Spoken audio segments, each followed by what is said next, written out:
일입니다. 어버이날은 지났지만 어버이 주일로 5월 둘째 주일을 지키는데요. 제가 그간 우리 교회가 창립된 이래 어버이 주일에 어버이 주제로 효와 관련된 주제로 설교를 몇 번 했나 봤더니 딱 한 번 한 적이 있더라고요. 거의 하지 않았습니다. 하지 못했습니다. 이유는 단순합니다. 제가 자신이 없었어요. 나는 과연 부모를 공경하라라는 제목의 설교를 할 만큼 효자인가, 그럴 자격이 되는가. 제가 그 질문 앞에서 자유롭지 못했습니다. 여러분 아시는 바와 같이 작년에 8월에 저희 아버지께서 돌아가셨습니다. 지금도 후회감과 자책감이 불청객처럼 느닷없이 찾아와서 저를 휘젓고 갈 때가 있습니다. 이제 어머니마저 급격하게 건강이 악화되고 있습니다.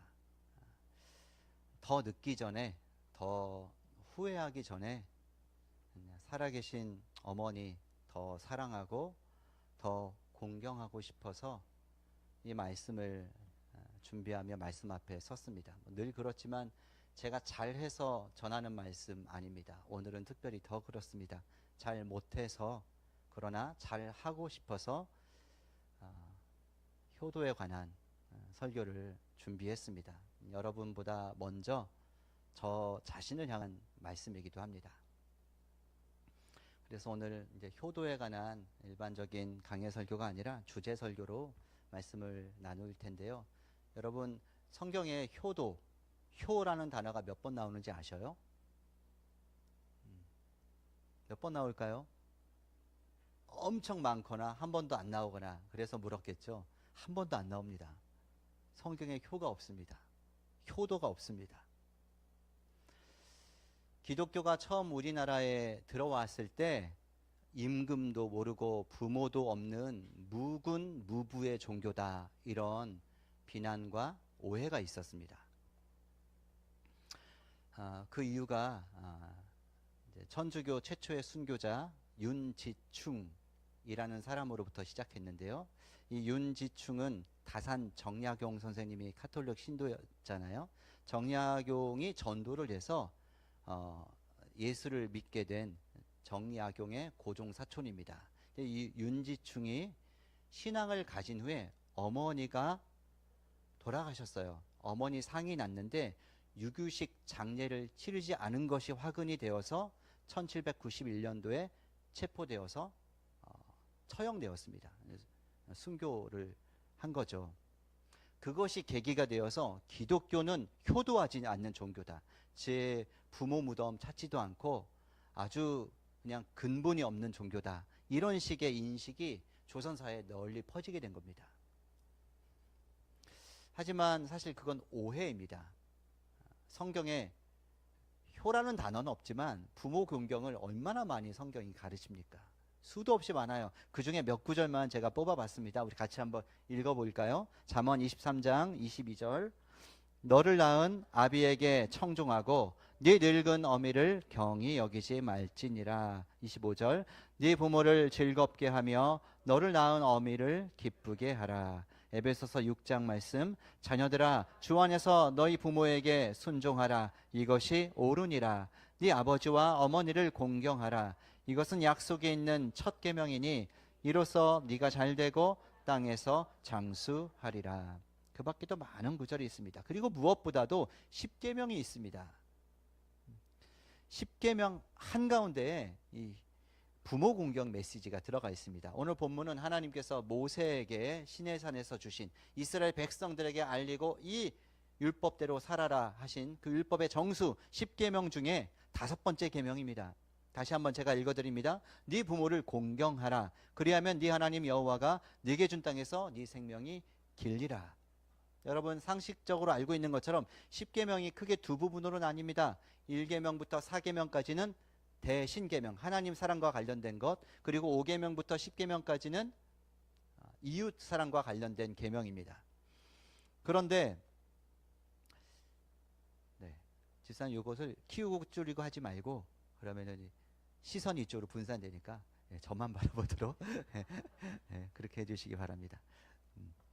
이 5계명, 이 5번째 계명이 이 자리가 특별해요.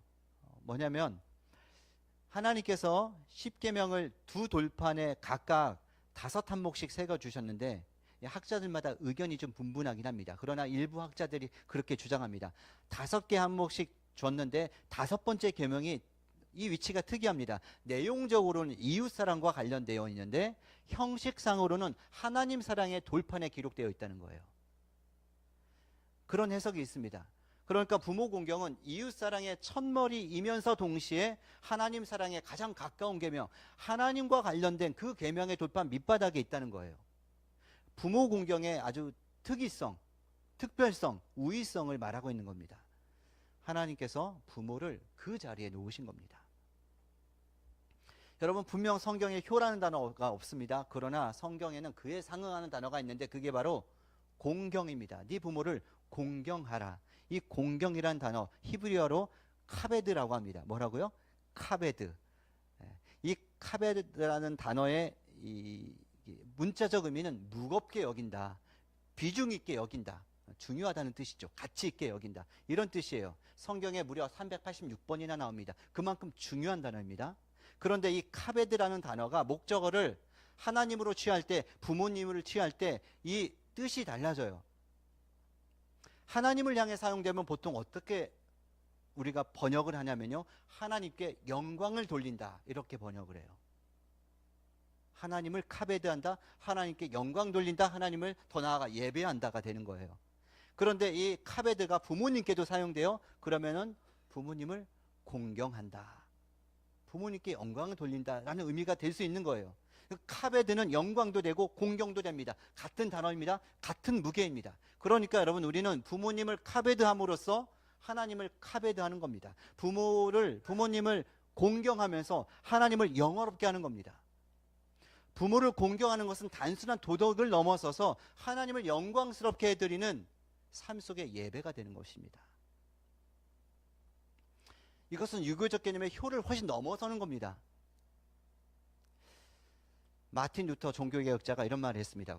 공경이란 하나님이 정하신 질서를 인정하는 것이다. 공경이 뭐라고요? 하나님께서 세우신 질서를 인정하는 것이다.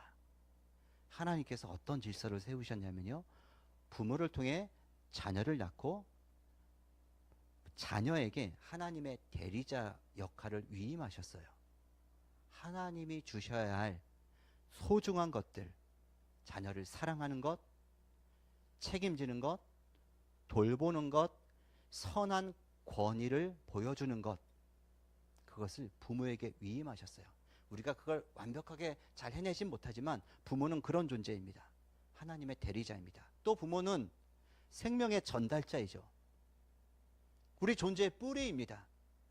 그것이 하나님께서 지으신, 하나님께서 세우신 질서입니다. 이 질서를 인정하는 것이 공경입니다. 이 우리의 뿌리를 비중 있게 여기는 것, 그게 공경입니다. 그게 카베드입니다. 그것이 예배입니다. 다소 엉뚱한 질문을 해보겠습니다. 예수님은 효자였을까요? 예수님의 효자 점수 몇 점을 드릴 수 있을까요? 사실 어떤 의미에서 어머니보다 먼저 떠나는 건 가장 큰 불효죠. 얼핏 보면 예수님 불효자처럼 보입니다. 당시 문화에서 10대 중후반이면 시집 장가를 갔거든요. 그런데 30이 넘도록 장가를 못 가서 어머니 마음을 아프게 해드렸잖아요. 공생의 내내 가난한 가정 살림에 보탬이 되지 않으셨습니다. 하지만 성경을 제대로 찬찬히 보면 예수님만큼 부모를 공경한 분이 없죠. 예수님은 사실 공경의 모델입니다. 누가복음 2장에 보면 예수님의 공생의 기간이 많이 나와 있지만 어렸을 때 태어난 장면, 유일하게 누가복음에 예수님이 12세 때 행적이 하나의 에피소드가 나와 있죠. 12살 때 이야기입니다. 6월절에 온 가족이 예루살렘으로 명절을 지키러 갔다가 돌아가는 길이었습니다. 예수님이 갑자기 보이지 않은 것을 발견하고 부모님이 사흘 동안이나 이 잃어버린 아들을 샅샅이 찾아 헤매죠. 예수님은 찾아요. 어디서요? 성전에서 율법학자들과 토론을 하고 있는 거죠. 마리아가 그걸 보고 달려와서 묻습니다. 어찌하여 우리에게 이리 하였느냐? 우리가 근심하여 너를 찾았노라. 이렇게 꾸짖듯이 얘기하니까 예수께서 뭐라고 대답하십니까? 어찌하여 나를 찾았습니까? 내가 내 아버지 집에 있어야 할 줄을 알지 못하셨습니까? 이런 말씀을 하셔요. 그러니까 예수님은 12살 때 이미 자신이 누구인지 알았습니다. 하나님의 아들이라는 걸 이미 그 정체성이 생기고 있었습니다. 성전이 당신의 집이라는 것을 알았습니다. 그 집에 있는 것이 자연스럽고 마땅합니다. 하지만 그 다음 구절이 오늘의 핵심인데요. 누가복음 2장 51절 상반절에 보면 이런 말씀이 있습니다. 예수께서 함께 내려가사 나사렛에 이르러 순종하여 받드시더라. 자신이 하나님의 아들임을 알면서도 예수님은 부모님과 함께 나사렛으로 내려가셨습니다. 그리고 순종하여 받드셨습니다. 하나님의 아들이라는 자리가 부모에게 순종하는 것을 절대 막지 않습니다. 가로막을 수가 없습니다. 여러분, 그러니까 공생애가 시작되기 전 예수님의 30년은 순종의 30년이었습니다. 목수 요셉의 아들로 살면서, 홀어머니 마리아의 아들로 살면서 부모 곁에서, 어머니 곁에서 조용히 순종하며 30년을 살았습니다. 그리고 복음서 마지막에 인상적인 장면이 하나 나옵니다. 골고다 언덕입니다. 예수님이 십자가에 달리셨습니다. 온몸이 찢어지셨습니다. 피를 쏟으셨습니다. 숨이 끊어지기 직전입니다. 그 순간 예수님의 눈이 어디를 향했냐면 어머니를 향하는 장면이 나옵니다. 요한복음 19장 26, 27절 말씀 우리 같이 한번 읽어보겠습니다. 예수께서 자기의 어머니와 사랑하시는 제자가 곁에 서 있는 것을 보시고 자기 어머니께 말씀하시되 여자여 보소서 아들이니이다 하시고 또 그 제자에게 이르시되 보라 네 어머니라 하신대 그때부터 그 제자가 자기 집에 모시니라. 이런 말씀입니다. 온몸이 찢어지는 그 순간에 예수님의 마지막 배려는 어머니 마리아를 향했습니다. 요한아, 내 어머니를 네 어머니로 여기고 모셔라. 마지막 부탁이었습니다. 이것이 예수님의 마지막 유언 중에 하나였습니다. 여러분, 이것이 카베드입니다. 가장 극한 순간에도 어머니를 비중 있게 여기는 것. 예수님은 처음부터 끝까지 나사렛에서부터 골고다까지 공경의 삶을 친히 사셨고 그걸 보여주셨습니다. 그런데 어떤 사람들은 마가복음 3장의 예수님을 보면서 의아해하기도 합니다. 공생애 중에 어머니와 형제들이 예수님이 한창 가르치는 중에 그곳에 찾아왔어요. 예수가 미쳤다라는 소문이 돌자 가족들이 데리러 온 것이죠. 그때 이제 문 밖에서 어머니가 와 계십니다라는 전가를 듣고 예수께서 하신 말씀이 무엇이냐면 마가복음 3장 33절에서 35절 말씀입니다. 누가 내 어머니며 동생들이냐? 내 어머니와 내 동생을 보라. 누구든지 하나님의 뜻대로 행하는 자가 내 형제요 자매요 어머니니라. 이런 말씀을 하세요. 이 어머니가 오셨으면 맨발로라도 달려나가 맞이하는 것이 이게 유교적 개념의 효일 텐데 예수님은 어머니가 들으셨으면 서운해하실 말씀을 하십니다. 누가 내 어머니고 누가 내 동생들이냐? 여기 있는 이 사람들, 하나님의 뜻대로 행하는 자들이 나의 형제 자매 어머니다. 여러분, 이것은 그러나 사실 이 어머니를 무시하는 말이 아닙니다. 이것은 가족의 의미를 혈연 너머로 확장하시는 말씀입니다. 하나님의 뜻을 행하는 사람이라면 누구나 형제요 자매요 아버지고 어머니다. 여러분, 우리는 가족을 피가 섞인 혈연으로만 이해합니다. 그러나 예수님은 그게 아니라고 말씀하십니다. 우리의 시야를 넓히십니다. 교회가 또 하나의 가족이라는 겁니다. 교회는 영적인 가족 공동체입니다. 교회 안에 모든 어르신은 젊은 사람들의 우리 모두의 아버지고 어머니이십니다. 교회 안에 아이들은 그 집 자식이 아니라 우리 모두의 아들이고 딸이며 손자요 손녀입니다. 이게 성경적인 겁니다. 어버이주일은 내 혈연의 부모님만 챙기는 날이 아닙니다. 교회 안에 모든 아버지 어머니를 공경하는 날입니다. 왜냐하면 우리가 예수의 피로 묶인 한 가족이기 때문입니다. 더 나아가서 공경의 뿌리에 대해서 살펴봤고, 공경의 모델 예수님에 대해서 살펴보았고, 이제 공경의 실천에 대해서 살펴볼 터인데, 우리 시대 가운데 이 공경의 문화가 많이 사라지고 있어요. 포스트 모더니즘 시대에 우리가 깊이 들어와서 정중앙을 지나고 있잖아요. 포스트 모더니즘의 특징 중에 하나가 권위에 대한 거부가 있다는 거예요. 우리 시대 권위를 잘 인정하지 않습니다.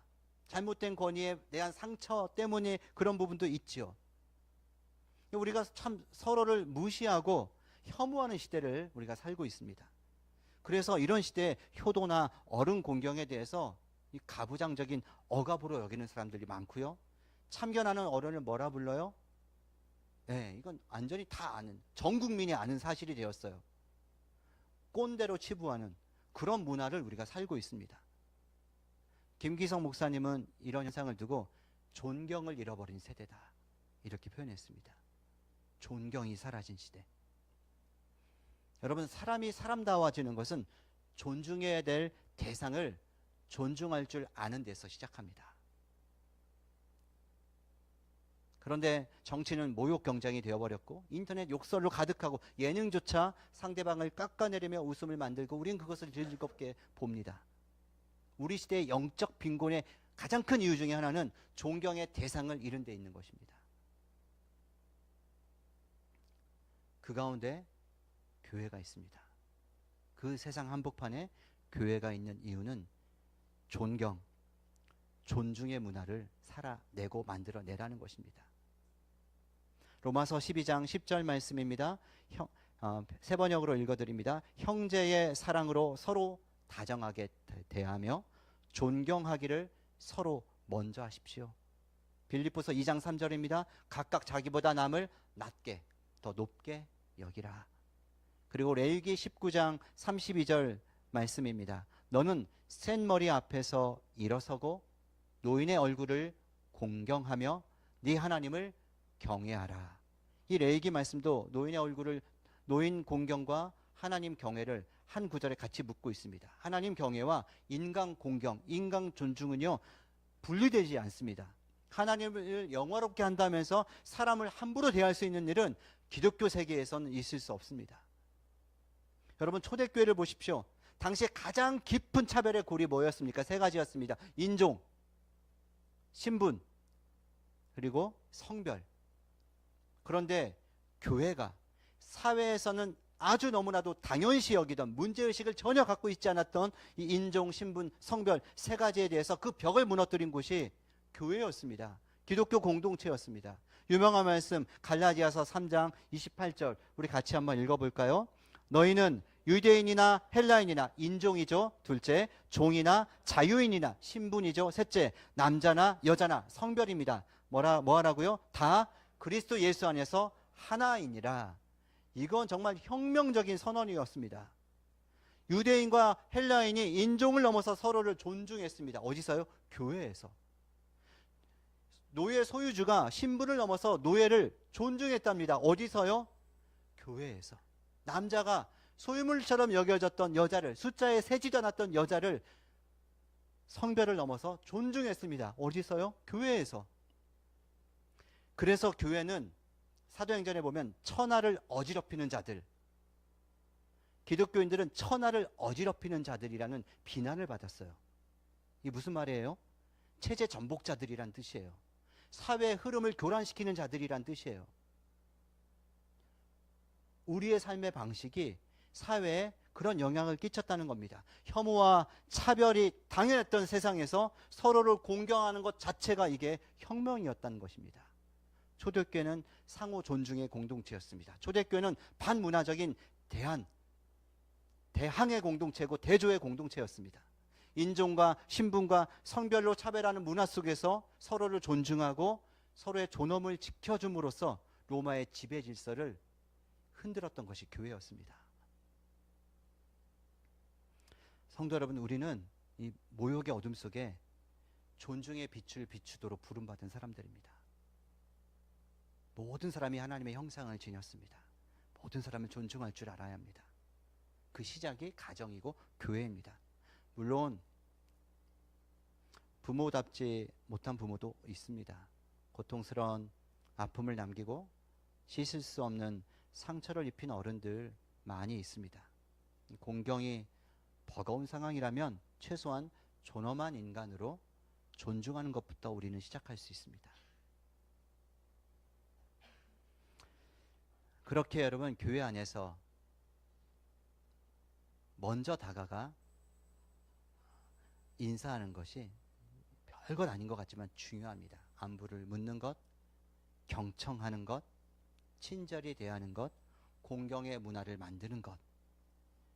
이것은 그냥 교회 분위기 좋게 만들자, 새 가족 갔을 때 막 이렇게 하자, 이런 차원의 교회 성장의 프로그램이 아니라 이 모욕과 혐오의 세상 속에서 인간의 존엄을 지키고 이걸 확산시키는, 이건 거룩한 아름다운 하나님 나라 운동인 것입니다. 여러분과 함께 나누고 싶은 짧은 시가 있는데요, 전희식 선생님의 똥꽃이라는 시입니다. 아들이 일하러 나간 사이에 치매에 걸린 어머니가 방바닥에 배변을 보셨습니다. 온 방에 똥칠을 해놓고 방구석에 웅크린 어머니의 눈에 공포가 서려 있었습니다. 아들에게 버림받을지 모른다는 공포.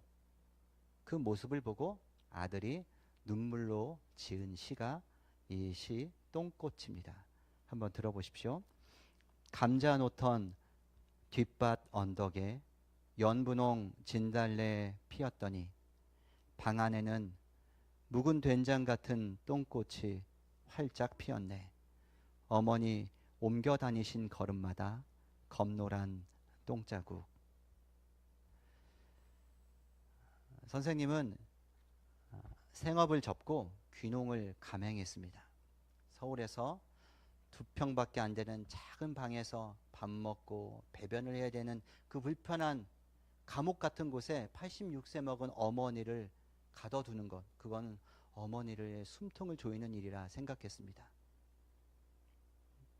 노인을 관리 대상이 아니라 존엄한 인간으로 모시기 위해서 이분이 선택하셨습니다. 애써 불편한 길을 택하신 것이죠. 성과도 생산도 못한다는 이유로 노인을 잉여 인간 취급하는 세상에 맞서는 작은 저항의 몸짓이었습니다. 귀농을 하셨고 그곳에서 불편하게 살면서 어머니 기저귀도 안 차드리고 그렇게 살았던 거예요. 그런데 그 공경 속에서 기적이 일어났습니다. 이 시를 쓰고 얼마 후에 어머니가 스스로 뒷문을 열고 어머니를 위해 만들어 놓은 전용 뒷간이 있는데 그 뒷간으로 나가실 정도로 좋아졌습니다. 어머니의 존엄을 지키며 공경하는 것이 최고의 치매 치료자였습니다. 현대의학이 포기한 일을 이 공경이 해낸 것이죠. 여러분, 우리는 귀농까지는 못하셔도 됩니다. 그러나 자주 전화는 해드릴 수 있습니다. 같은 말씀 반복하셔도 처음 듣는 것처럼 잘 들어드릴 수는 있습니다. 정기적으로 용돈 드리는 거 할 수 있습니다. 용돈 드리는 것은 자율성을 드리는 겁니다. 존엄성을 지켜드리는 것입니다. 손 잡아드리고 등 긁어 드리십시오. 그 온기 속에 공경이 담겨 있는 것입니다. 이미 부모님을 먼저 떠나보내신 분들 계십니다. 오늘 교회에서 아버지를 찾으시고 어머니를 찾으실 수 있습니다. 왜냐하면 우리가 가족이기 때문입니다. 또 부모님과의 관계가 너무 아파서 이 말씀이 버겁게 들리실 분이 계실 수 있습니다. 그 아픔까지도 주님이 다 아십니다. 먼저 주님께 그 마음 가지고 나가십시오.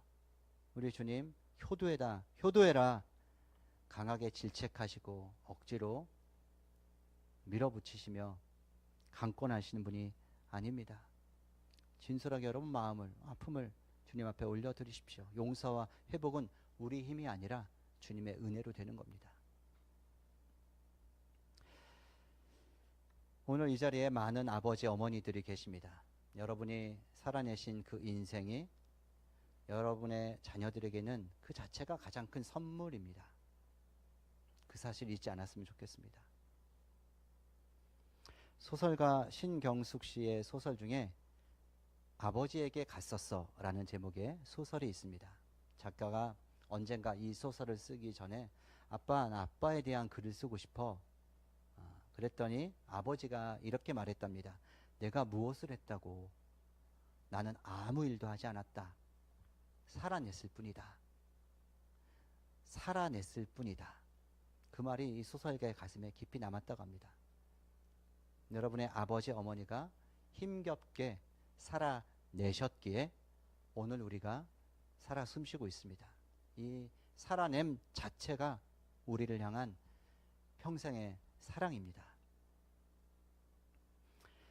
작년 제 아버지가 돌아가시기 며칠 전에 마지막으로 남기신 글이 있습니다.